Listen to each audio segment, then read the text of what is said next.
Hi, everybody. Mr. Johnson here, and we're going to talk about our overlapping contour hand drawing project. I know it's a mouthful, but here we go. So we should have already been practicing drawing hands in our sketchbook, right? We know they're difficult. We talked about looking at the palm of the hand is basically a square, right? The fingers coming off of the top side, the thumb off the bottom corner, and different ways that you can overlap those hands and draw hands in different positions, right? Curling them, turning them, bending the fingers, right? Straightening them out any way that you want to do it.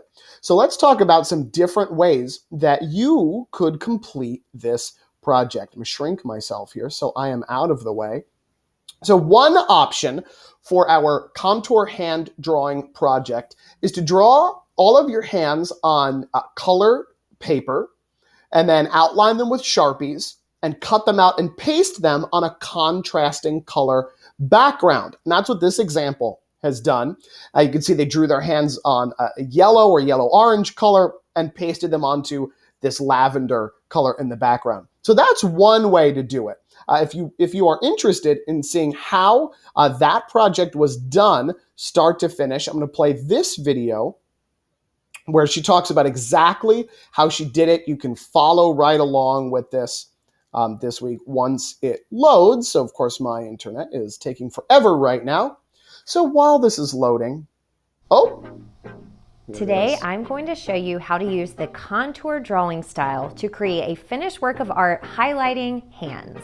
You will need a pencil, some sort of drawing pen or set of drawing pens, a glue stick, a pair of scissors, and two colorful contrasting pieces of paper. And I have all of that ready. The finished artwork is bright, colorful, showcases your drawing skills without having to focus on shading and super realism. If you love learning about art, hit that subscribe button so you never miss a weekly tutorial. Yeah, we skipped that. Or the contours of the object that you're drawing. So there's no shading, it's just on drawing what you're looking at.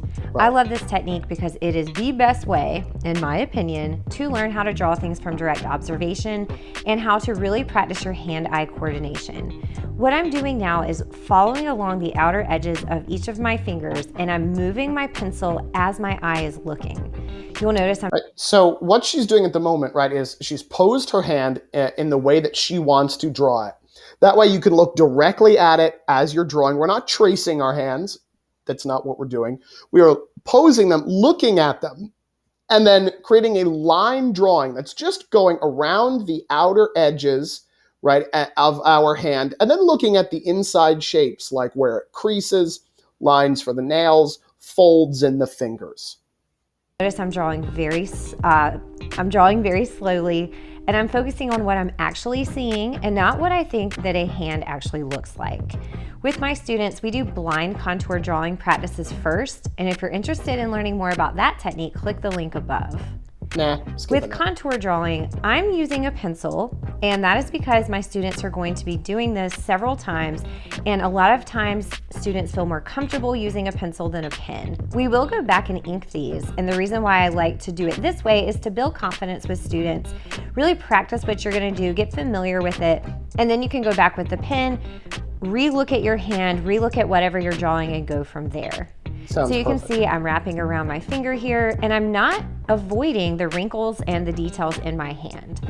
Because this is all about hand-eye coordination, it is literally a roadmap of what your eye is looking at as you're looking at it.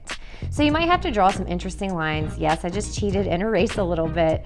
And I'm gonna go back in, putting my pencil down where I left it. So I'm not walking around the room hitting my students' hands with a ruler if they pick up their pen or pencil, but it's a good practice to put it right back down where you left off, but sometimes you have to stretch your hand a little bit or your hand gets kind of in a weird cramped position. So if you do pick up your pencil or pen, whatever material you were using, just make sure to put it right back down in that spot.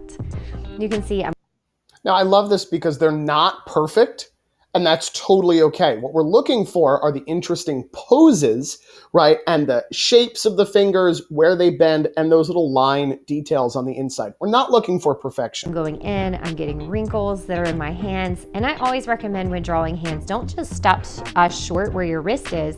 Extend it down so you have a nice long kind of two sides to your hand leading into the arm. I am going to go back and add some fine lines that I maybe missed the first time. Remember, contour is one continuous line. So to get back to those areas, I have to travel and add lines or draw over lines that I've drawn before. Not only am I including my... You can do it this way with one continuous line, so she's not picking up her pencil. You can do that. You do not have to do that. That is just, one way of approaching the project. So if you'd like to try that, be my guest. But you do not have to. Wrist and parts of my arm. I am also including my Fitbit watch just to give it a little bit of extra detail. If you have rings or jewelry or nail art or tattoos, include all of those and that will make your hand drawing stand out even more.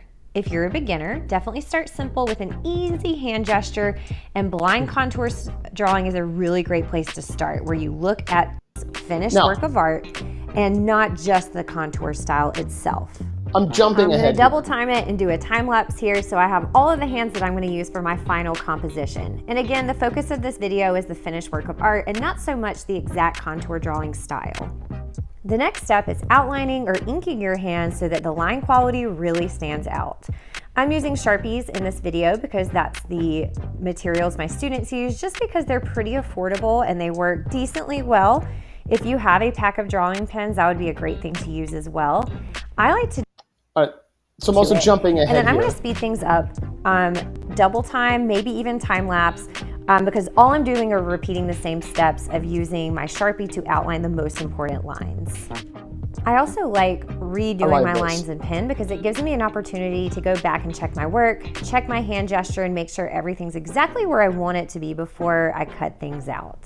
So you could draw directly on the paper you would like to use. You could do watercolor backgrounds, you could draw Zentangle patterns, but we're going to be cutting our hands out in kind of a blocky illustration style, and we're going to be attaching them to another bright, colorful piece of paper.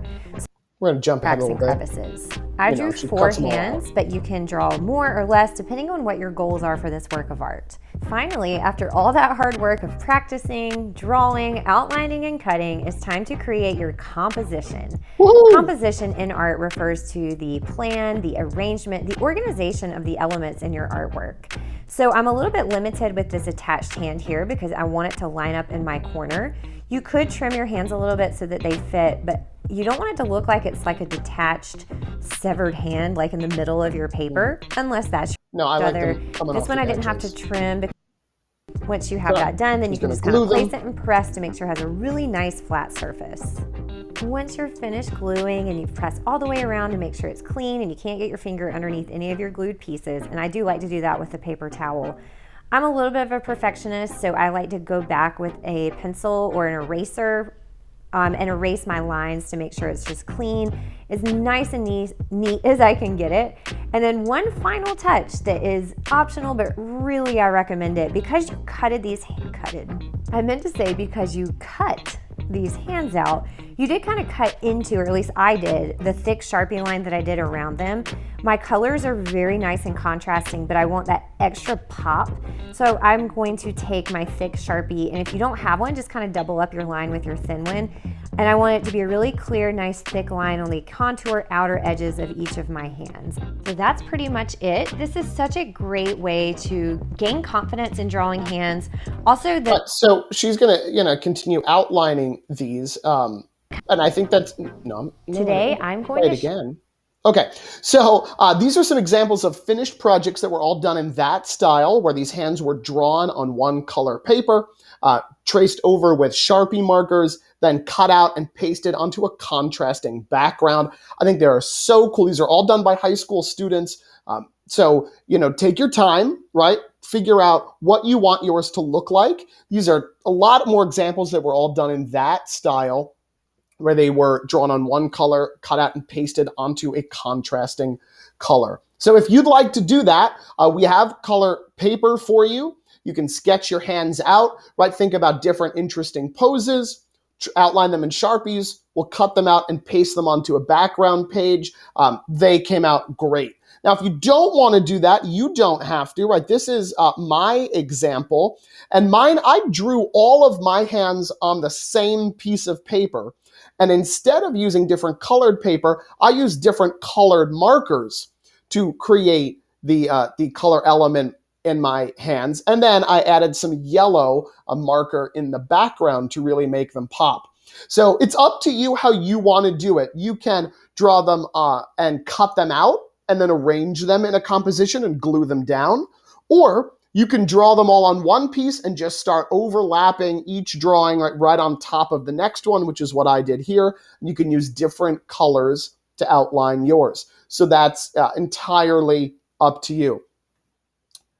So this is what we are looking for our project. You're going to draw your own hand using contour lines in multiple overlapping positions. We want them to overlap at least a little bit.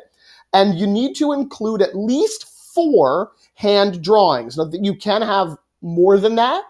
That's entirely up to you. It also may depend on how large your hand drawings are, because you want your piece to fill the space. So you're going to pose your non-dominant hand, really look at how it bends, folds, and creases. Think about the poses, make sure that they're school appropriate, and overlap your hands in an interesting way, and then finish the piece with any media you like. So if you'd like to go in with colored pencils and add some color, you can. If you want to go in with colored markers, you can. That's entirely up to you. So I cannot wait to see what you come up with for your overlapping contour hand drawing, and good luck.